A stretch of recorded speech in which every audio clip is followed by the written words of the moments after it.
What's up, everyone? Welcome back to the BlueCollar Bodybuilding YouTube channel. Today, we're going to be getting right back into my off-season public check-ins. We're now at week 11, and things are cranking right along. Happy with the progress so far, and ready to get into it with you guys. So let me share my screen, and we'll get right into our off-season check-in sheet. And let's see. There we go.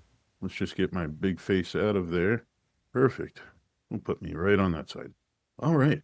So like we said, week 11. Right now, not much progress from last week on this regards to the scale. If you remember from the week before, we had quite a big jump on the scale. This week, we actually settled down about 0.8 of a pound. Nothing wrong with that. Physique's still looking good. I'm not going to have these big jumps all the time. So I think that the introduction of insulin on some of my high days a few weeks back just started kicking off, packing on and super saturating some more carbs and just making weight go up and probably having my hydration back on point.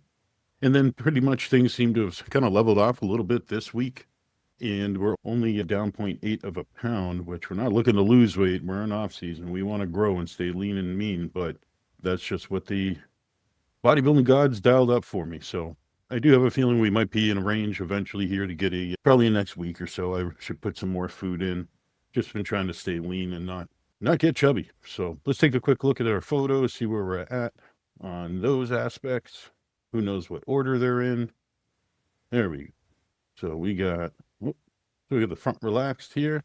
Why can't I zoom in? There we go.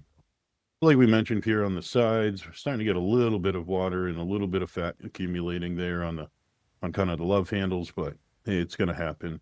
But the quads are definitely growing. I can definitely feel them growing. It seems like after every leg day, no matter how much food I stuff down, I just keep feeling those muscles stretch and stretch. And you can see on the shoulders and chest, there's a good amount of fullness in some of the lats from the front side. So pretty happy with progress. I don't think we're gaining an astronomical amount of fat or any body weight we're not looking to accumulate. Water weight's going to come and go, but you can see a little bit of an indentation here. Starting to look a touch more profound than the past few weeks, but again, I'm not too concerned. We got to accept the fact we're going to put on a little bit of ugly weight while the muscle keeps coming on. That's why I've been a little conservative with same thing here. This is another spot we always kind of keep a look on. See very full. The shoulders are still pretty tight and striated. You can see some abdominal lines here, so I'm happy with that.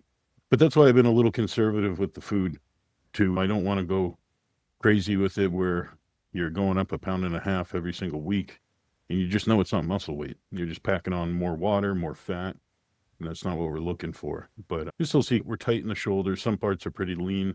Side legs not too bad, but we do have some areas that need a little bit of attention, that are definitely something we got to pay attention to, like over here with all the need a little bit of body fat or on the tummy, stuff like that. Same thing in the back, kind of look here, get a little bit of body fat coming on in the lower back, but nothing crazy to worry about.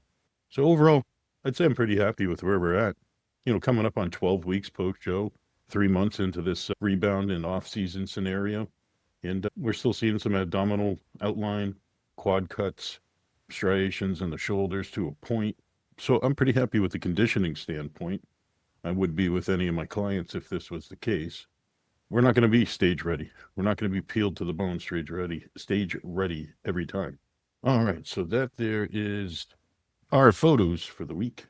Training, the only thing we did change, made a small change this week. So we'll show you real quick. Pull up my training.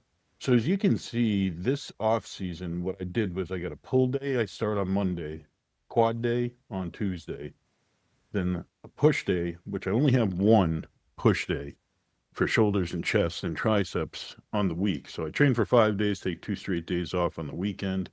So I'm running 2 pulls, 1 push, and 2 leg days, but one's more quad dominant, one's more hamstring dominant. Actually, I'm just realizing my face is right in the way here. Let's move my mug. Yeah, you can see that I have only 1 push day, but my back has been ridiculously sore from training in a good way. My lower back's a little iffy, but for delayed onset muscle soreness, I have quite a bit lingering from the week before from training. So what I ended up doing was just switching for this week. last week, and then this week we're going to switch to just 2 push days and put 1 pull day on the middle of the week, where normally I have 1 push day. So that way it'll just be the opposite. It'll be a push, legs, pull, push, legs. And I just need that little extra time. I don't on my back to recover. I can feel how sore it is coming along from the training. And I just think the smart thing to do would have been to go right over and take one pull day out and just swap it with a push day. My shoulders and chest can definitely handle the volume. My legs are in pretty good shape for recovery aspects. So I'm not going to go too crazy and change anything from the frequency of my leg training. But I thought it'd be a smart move to just stay in the game, pull back on 1 pull day, put in the second push day, and see how I did from there. You want to come sit with me, Cat? My cats are trying to interrupt me during work. So that's really it. Yeah, and the pumps with introducing a little bit of insulin on some of my training has been great. We got a cat now. And introducing insulin has been great for keeping my blood sugar in line because of some of these high days. It's a good amount of food. But obviously the pumps and the performance that we get out of it has been pretty fantastic as well. And I think that's a big reason why we're putting on some size and keeps pushing up in some big chunks. When I first introduced it, it just really soaked up a lot of carbs. So yeah, that's the only kind of change I noticed with my training was I need to give the back a little bit more recovery time. And it's been working good. I'm going to do 1 more week of that scenario, 2 pushes and just 1 pull, and see if that's going to give me enough of the recovery I need. Favorite exercise of the week has been side lateral delts. I don't know why I wrote it as chest fly, but I bought these. I'll show you. I bought these drop set pins, which are pretty dope. So let's see. You got these drop set pins, or maybe we can hear. These drop pins. Basically, you put the pins, you strap the pin. Just like a regular drop. The weight on the re-rack, you can. The second, Just want to point out that this broad in the background was creeping on me all day long. Every time I'm in this gym, I think her name's Jackie. She's pretty jacked, but she's a creep. See, look at her. She's getting closer, 1 step at a time. She's fucking. I'm gonna have to get a restraining order. shoulder fly. 20 pound drop. So sorry if I interrupted, but as you can catch, so these little pins, and you can barely see the darker pin. So that's the machine's pin. So you put that where you want to finish off, and then where you want to start, you put those drop set pins. So once you put a little tension on with the cables on the weight, those pins pop out, but they stay in place. And until you drop them back on the weight stack, they'll stay there. But once you drop them on that weight stack, they'll pop right out and shoot out. And then you're stuck at the next weight, the 12.5s. So it's pretty cool. And you'll notice as we go on, you'll see I eventually put the weights right down and the pins pop out. Boom. It's just a quick way rather than dropping the weight, bending over and picking up the handles again. I thought those were well worth it for the money. Those drop set pins were pretty cool. I actually got them off of, what was it? Not Alibaba. What the hell's the other Chinese website that's like Amazon? It'll come to me. Yeah, there you go, Temu. I just was looking through Temu and happened to notice some of those gym pins, and they were cheap. I think they were less than $10 a pop or for a pair, and they're just as good as the fancy ones, the gym pins. Sorry, this cat is just purring into the microphone. Put you on the deck. All right.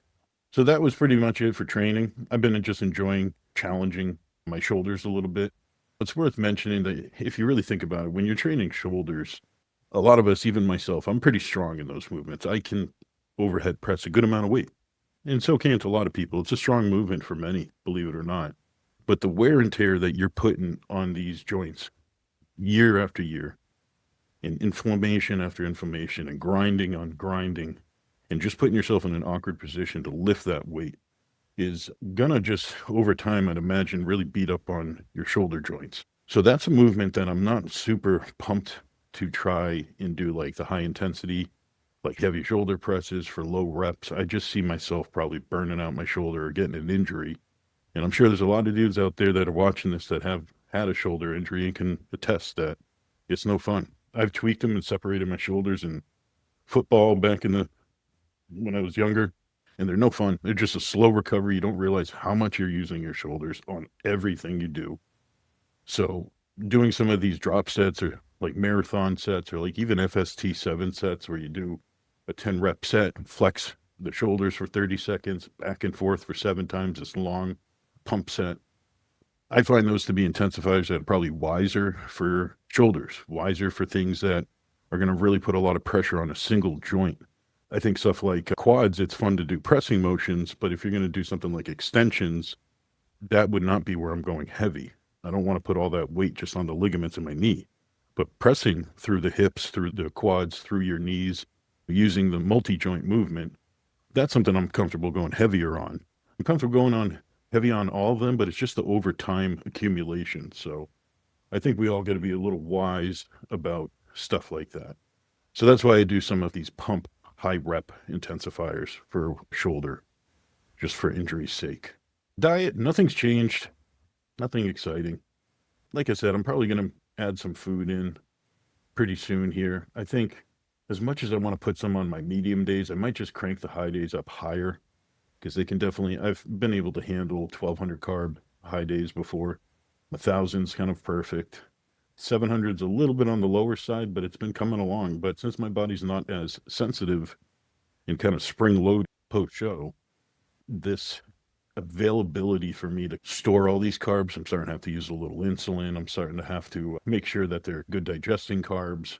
But I think this is the area where if we're going to really try to super saturate, and I got 3 of them a week, this is where I'd probably put another 100 carbs for the day, be 1200 calories for the week kind of scenario. I know that's more aggressive than what some people do, but that's probably where I'd be headed right there. So we'll see. I know that's right around the corner. So let's go back. So nothing fun with the diet. Honestly, I don't know if I filled in my D's, but we did go up last week. So these here are the same as last week for this week. So all I did was add an extra 100 milligrams of test. I wanted to try to get myself to a spot where I could probably aromatize a little more estrogen. So that was the game plan. Yeah, just on high days. Oop, there we go. And we still got the 1 milligram of red in there as well. Not 2. See, I should have been more prepared, guys. Anyhow, so nothing's changed. Nothing exciting. Still a hefty dosage, hefty cycle. And it seems to be working quite well. No side effects, no big issues. So we'll stick with that for now. Yeah, I mentioned to you that the CPAP, I had to get calibrated last week, and it's working great. I'm sleeping much better. I felt like I was at a loss of air in the beginning. Like if anyone has a CPAP, you put it on, it starts low with the pressure, and then it builds up as it senses you taking the air in better and falling asleep, having these deeper breaths. But I needed to crank up the starting point, but it's been working great. Let's see. Paul's happy as usual. He's just happy to see me cranking along and getting bigger and staying lean. Coach Paul's happy. I need to continue resting my back. The bigger I get, the more pressure I get in back pumps, lower back pain, pressure on my nerves that kind of push down to my legs and affect the nerves in my legs where kind of getting some fiery sensation, some numbing sensation, or just shooting pain. That's a me thing. I got some broken down nerve or discs in my lower back that's definitely putting some pressure on some nerves. So I just got to baby that. I just got to make sure I'm not contributing to hurting that any further. And that's going to continue to be the thing that's at the top of my mind. But mental state, I'm in a good place with work and gym, inside, outside, marriage. Everything's going good. Can't complain. Yep. And we already went over that. Sleep quality is excellent. And recovery's coming along great, especially now that we switched out that second back day to put in a second push day for at least temporarily. Yep. And continue to be mindful of spine loading. I'm not going to steer away from that process for a while. And then we had a question from somebody asking about my cycle. They said, I know Masteron or Primo. And honestly, there's not a right or wrong answer for what you run between Masteron, Primo, or EQ. I do think adding in a second anabolic after your testosterone is helpful, especially in a push phase. But the honest truth is I'm not a big fan. First off, it's hard getting Masteron, and Primo's a little rough too. I have a stockpile of them, and I'm going to just use them wisely for right now. There goes my cat. I know Masteron or Primo, but they're more expensive. EQ is a little bit more consistent with managing my EQ. my E2. So I choose that with testosterone, and I want to try something different with NPP. I figured I'd hold on to the Primo and Masteron until show prep or cleanup phase. If I want to take out the NPP, maybe put in a little Primo to dry things up a bit. That's a potential option as well.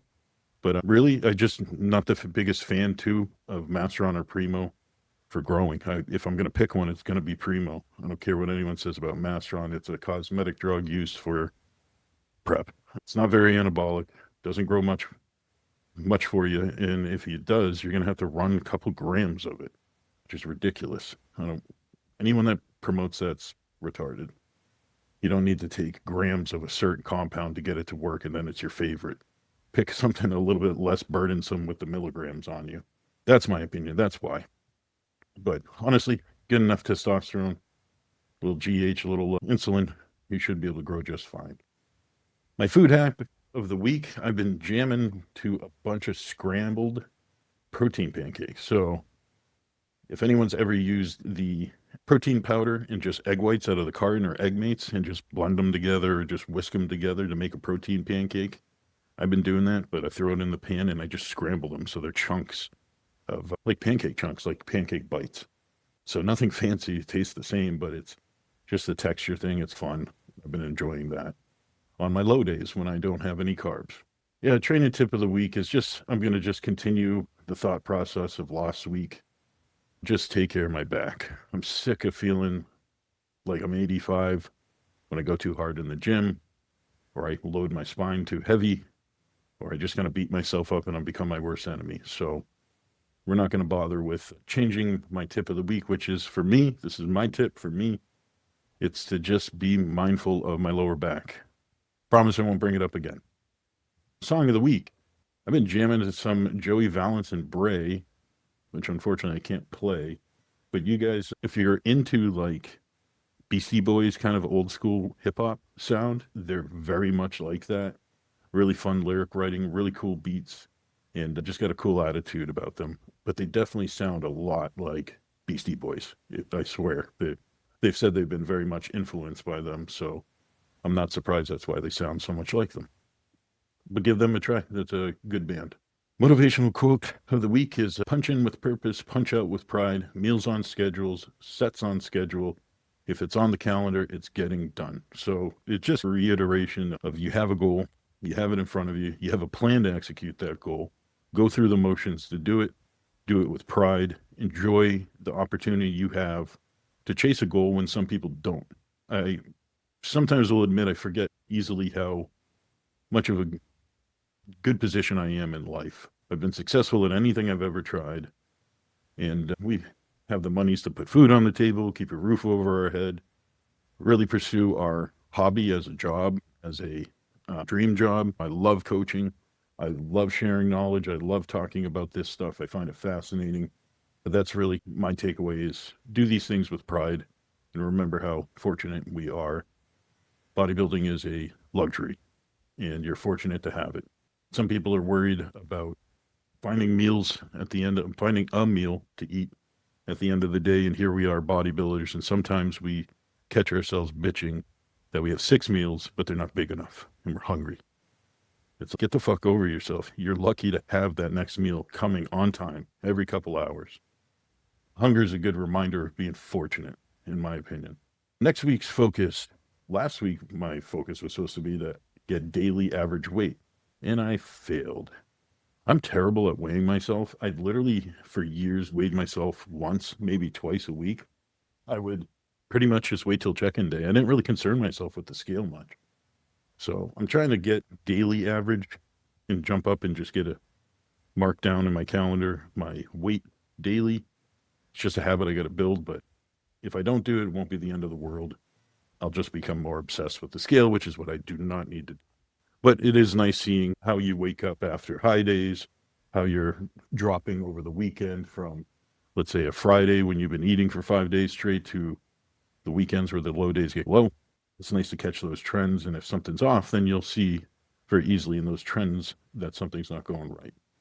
And we did implement this. We added some testosterone to get our EQ up. So that is my check-in of the week. And So nothing fancy. We got a little bit of progress, I'd say, in strength department. We held our weight at that 230 mark roughly. Excuse me. So I'm happy about that. And I just want to take 1 minute, not bore you guys, but tell you again, we all know how important it is to do our blood work. If we're messing around with performance enhancing drugs, you're not checking your blood work, you're dumb. You're stupid. You're not doing it right. You need to just put some money aside. If you have money for a cycle, you should only have money for a cycle if you only have money as well for blood work. And you don't have to go crazy and do it all the time, but just check your shit once in a while. Make sure your health is in line. Don't always just check what's my testosterone level? Who gives a fuck? Check your health. How is your pancreas holding up? How are your kidneys and filtration rates holding up? Inflammatory markers and heart risk markers. These things are important. Take a look at them. Or it's just something like this. Like I pulled up the ultra-sensitive estradiol test, something I need to check frequently so I can keep an eye on getting my cycle so I'm holding my estrogen in a good spot. It's not creeping up on me or coming down on me. But we just type in what we need, and all you got to do is you just come to ultralabstests.com, make an account real quick, and then you can just sign in, load up your cart. So let's just say we just want to test one thing, which is our ultra-sensitive estradiol. We can put it in, and I think we've already entered the code, BlueCollar. Yeah, I did already enter it. So already takes 20% right off the top. So save $10, throw it back in your pocket. There's some extra grocery money. Hit continue, or you can email this to a buddy if you want to see a buddy get a certain test and you're trying to help them out. But take advantage of this. I think Ultra Labs is excellent. I've really come to enjoy them, and I think all of you will too. It's nice. There used to be difficult to get blood work done. You had to harass your doctor. They'd have a bunch of questions, and all you're trying to do is just make sure that you're okay. You're just trying to check the oil on the dipstick scenario. So take advantage, code BlueCollar, all one word. Definitely have to sign in, or you can just reach out to me. I'll help you build the panels, send you the link. You can check out and just go to Quest Diagnostics or LabCorp and get your blood drawn. It's already taken care of in the purchase. So you just walk in, get your blood drawn. They email you results from 1 day to 7 days, depending on the panels that you chose. But I appreciate everybody watching. I really enjoy sharing these. If there's anything you want to see next or anything I've not been going over week by week that you're interested in, just let me know. You got any questions on your own off season, drop them in the comments below. I will certainly get to them. But you guys know the drill. You can subscribe, give me a comment, let me know what you think. All that interaction helps the channel. It helps me build the channel and gets us to a place where I can continue to do this and pump out more videos and just share more of my life and any knowledge I can. And we can learn together as well. So I appreciate you all. Everybody be good and grip it and rip it.